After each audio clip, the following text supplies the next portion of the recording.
Jean Gonzaga, 17 years old.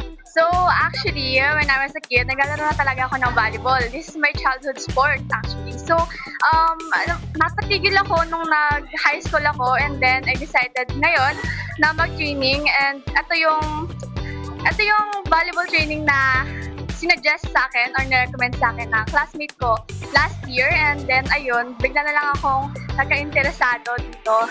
Ang experience ko dito sa volleyball is yung mga tao dito or yung mga players na nagka-training din is very approachable. Ayan, halos lahat is friendly, halos lahat is mabait. Ayan.